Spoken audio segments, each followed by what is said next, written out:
வணக்கம். இது நம்ம கிச்சன். நம்ம கிச்சனில் நம்ம இன்றைக்கி என்ன பண்ண போகிறோம் அப்படின்னா, ப்ராக்கோலியில் குருமா பண்ண போகிறோம். அதுக்கு முதல்ல ப்ராக்கோலியை க்ளீன் பண்ணணும். நம்ம என்ன பண்ணுறோம், வெந்நீர் நல்லா கொஞ்சம் கொதிக்க விடணும். வெந்நீரை தண்ணி விட்டு வெந்நீரை 1 டீஸ்பூன் மஞ்சள் பொடி போட்டுக்கணும். கல்லுப்பு நல்லா ஒரு 2 டேபிள் ஸ்பூன் அளவு கல்லுப்பு போட்டுக்கணும். தண்ணி நல்லா கொதி வந்தோடனே ஆஃப் பண்ணிவிட்டு இந்தமாரி ப்ராக்கோலியை இந்த மாதிரிலாம் கட் பண்ணி இந்தமாரி வச்சுக்கணும். இதை தூக்கி அந்த கொதிக்கிற வெந்நீரில் போட்டு அப்படியே ஒரு 5 நிமிஷம் மூடி வச்சுட்டோம்னா அதில் பூச்சி கீச்சி அந்த மாதிரி எதுவும் இருந்ததுன்னா அது செத்து போயிடும். அப்புறம் நம்ம வடிகட்டிட்டு 2-3 தடவை ஜலத்தில் அலசிட்டு அதுக்கப்புறமா தான் அதை யூஸ் பண்ணணும். ஜலம் கொதித்து வரட்டும். இப்போ நம்மளுடைய ஜலம் நல்லா கொதிக்கிறது. இப்போ என்ன பண்ணணும்னா, இந்த காலிஃப்ளவர் வச்சுருக்கோம் இல்லையா, அதை இதில் போடுறோம். இது எல்லாத்தையும் போட்டு அடுப்பை ஆஃப் பண்ணிடணும். இது இந்த தண்ணியிலேயே ஒரு 5 நிமிஷம் இருந்ததுன்னா இந்த கொதிக்கிற தண்ணியில் அதுக்குள்ளே இருக்கிற எல்லாம் பூச்சி புழு ஏதாவது இருந்ததுன்னா செத்து தனியாக வந்துடும். இப்போ இது எல்லாத்தையும் போட்டாச்சு. நான் என்ன பண்ணுறேன், இதை தட்டை போட்டு இப்படியே மூடி வச்சுட்டேன். அதே ஒரு 5-10 நிமிஷம் இப்படியே இருக்கட்டும். இப்போ நம்மள்டே நல்லா வெந்நீரில் போட்டு இது பண்ணி வச்சுருந்தோம் இல்லையா, இப்போ இது நல்லா இதுவாகிட்டு போதும். இதுக்கப்புறம் நம்ம இதை ஜலத்துலேருந்து இப்படி வடிகட்டி எடுத்துடணும் எல்லாத்தையும். அதுக்கப்புறம் தண்ணியில் போட்டு நல்லா ஒரு அலசிட்டு அப்புறம் நம்ம என்ன சமையல் பண்ணுறதுக்கு யூஸ் பண்ண போகிறோமோ பண்ணலாம். காலிஃப்ளவரில் நிறைய டிஷ் பண்ணலாம். டேஸ்டியான டிஷ்லாம் பண்ணலாம். அந்தமாரி குருமா, பக்கோடா, பஜ்ஜி, சாம்பார் சாதத்தில் போடலாம். அப்புறம் கறி பண்ணலாம், கூட்டு பண்ணலாம், சாம்பாரில் போடலாம், எல்லாத்துலேயும் பண்ணலாம். அந்த பூ வாங்கும்போது எப்படி அப்படின்னா, பிகினர்ஸ்க்காக நான் சொல்கிறேன், அது பூ நல்லா அடர்த்தியாக இருக்கணும். காலிஃப்ளவராக இருந்தாலும் சரி, இந்தமாரி ப்ராக்கோலியாக இருந்தாலும் பூ நல்லா அடர்த்தியாக இருக்கணும். அந்தமாரி பூவாக வாங்கினால்ட்டா புது பூன்னு அர்த்தம். அப்படியே நல்லா அகண்டு போய் விரிஞ்சு கிடந்ததுன்னா அது பழைய பூன்னு அர்த்தம். இப்போது நம்ம இந்தமாரி ஒட்டை வடித்து எடுத்தாச்சு. இது நல்லா ஈரம் வடியும். இப்போ ப்ராக்கோலி குருமாக்காக நான் குக்கரை வச்சுருக்கேன். குக்கரில் பண்ண போகிறேன்.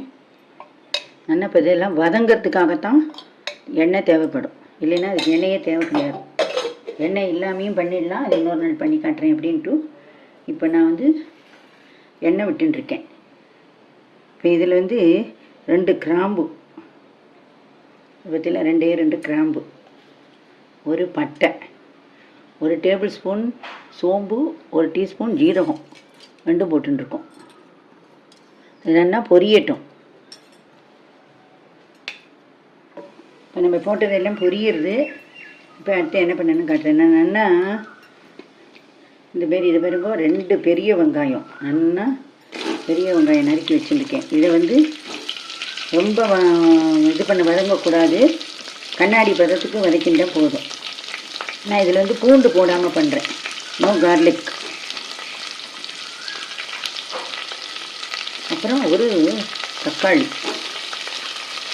இஞ்சி தாராளமாக போட்டுக்கிறேன். டைஜஷன் ப்ராப்ளம் இல்லாமல் இருக்கணும்.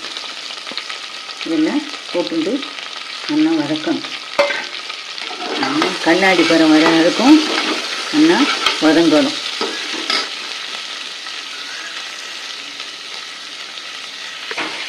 இப்போ நம்ம இதில் என்னென்னலாம் சேர்க்க போகிறோம் அப்படின்னாக்க, முந்திரி, பொட்டுக்கடலை, 5 பச்சை மிளகாய் இருக்காங்கன்னா இதில் காஞ்ச மிளகாயும் போடப்படுறதில்லை, மிளகாத்தூளும் போடப்படுறதில்லை. அதுக்கப்புறம் தனியா வேணும்னா போடணுன்னா இது வறுக்கும் போதே நம்ம தனியாவை போட்டுக்கணும். நான் தனியாத்தூள் இருக்கிறதுனால தனியாத்தூள் அதிகம் போட்டு விட்றேன். நல்லா இந்தமாரி தாராளமாக 1 டேபிள் ஸ்பூன் அளவுக்கு தனியாத்தூள் போட்டுக்கணும். இந்தமாரி எல்லாத்துலேயும் நம்ம chat masala powder, garam masala powder, இந்தமாரி எல்லா பவுடரும் வச்சுருந்தோன்னு நீங்கள் ஆம்ச்சூர் பவுட்ரு, தனியா பவுட்ருன்னு இந்தமாரி பேர் எழுதி போட்டுட்டேன்னா குழம்பாமல் இருக்கும்.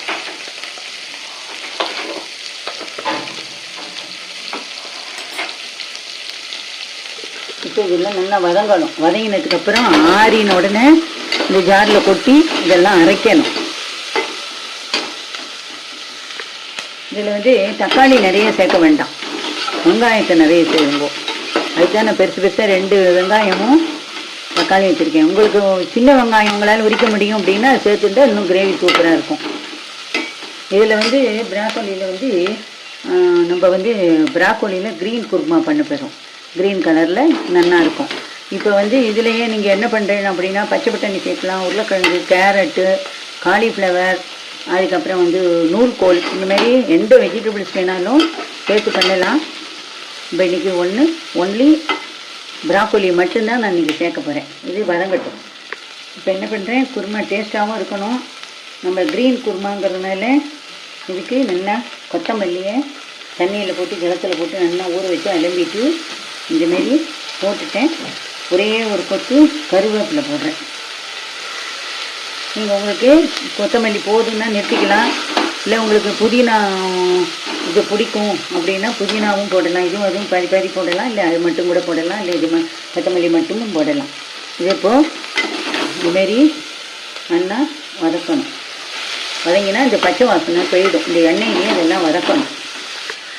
இதுக்கு நான் வந்து கல் உப்பு போடுறேன் வதக்கிறதுக்கு.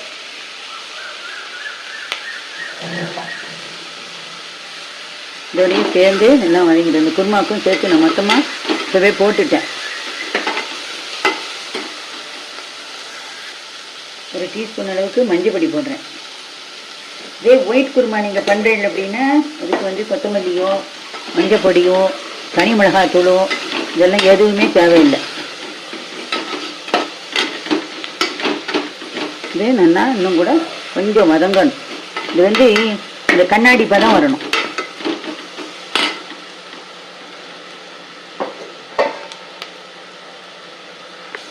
இப்போது நம்மளோடது கிரேவிக்கான இது ரெடி ஆகிட்டு நான் அடுப்பை ஆஃப் பண்ணிடுறேன். இது வந்து நல்லா ஆற விடுவோம், நல்லா ஆறி வரட்டும். இப்போ இதுக்கு இங்கே வச்சுருந்ததில் நம்ம தேங்காய் போட்டுக்க போகிறோம். வெறுங்காயம் இதில் முந்திரி, பொட்டுக்கடலை, பச்சை மிளகாய், தேங்காய்,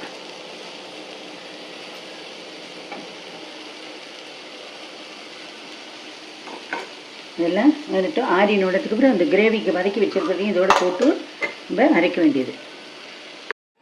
இப்போ நம்மளோட வதக்கி வச்சதெல்லாம் ஆறிடுது. இப்போ நம்ம இதில் வந்து எல்லாம் போட்டு வச்சுருக்கோம் இல்லையா, இதில் எடுத்து போட்டு அரைக்கணும். இந்த பாருங்க, இப்போ இதெல்லாம் இதில் போட்டுக்க வேண்டியதுதான்.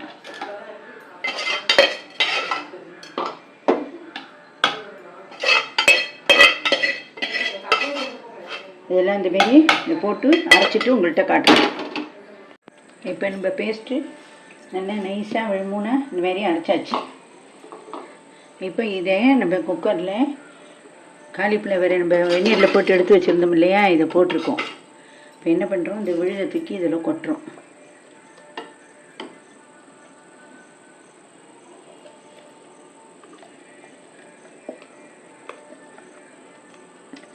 உடம்புக்கு ரொம்ப சத்து. இது வந்து அந்த கொத்தமல்லி இதெல்லாம் விரும்பாதவா கூட இந்தமாரி அரைச்சி கொடுத்தீங்கன்னா இந்த குழந்தையெல்லாம் ஜம்முன்னு சாப்பிட்டுடும். நீங்கள் கொத்தமல்லி இதில் போட்டுக்கிறதே தெரியாது. இதுமாரி நல்லா ஜம்முன்னு சாப்பிட்டுட்டு போயிடுவா. வயிற்றுக்குள்ளே போகும், தெம்புக்கு தெம்பு வரும், சக்தியும் ஆச்சு. இப்போ மிக்ஸி ஜாரை அலம்பி ஜல்லம் விட்டுறேன். இன்னும் கூட அலம்பி ஜல்லம் விட்டுக்கிறேன்.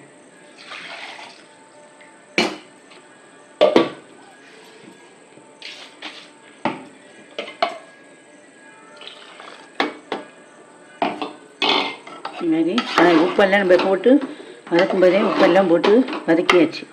இப்போது இதுக்கு வந்து இன்னும் ஜலம் தேவைப்படுறது. ஏன்னா நம்ம இதில் பொட்டுக்கடலை, முந்திரி இதெல்லாம் வச்சுருக்கோம் இல்லையா, அதனால் ரொம்ப கெட்டியாக போயிடும். அப்புறம் அதுதான் இந்த அளவுக்கு ஜலம் விடணும்.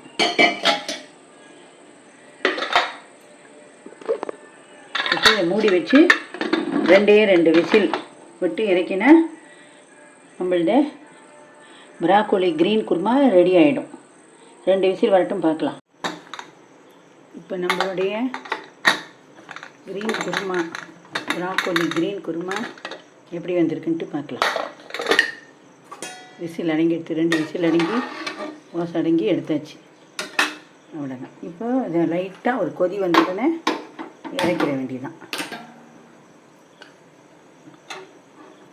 இப்போ பாருங்க, நீங்களும் இதேமாரி பண்ணி பாருங்க. நன்றி, வணக்கம்.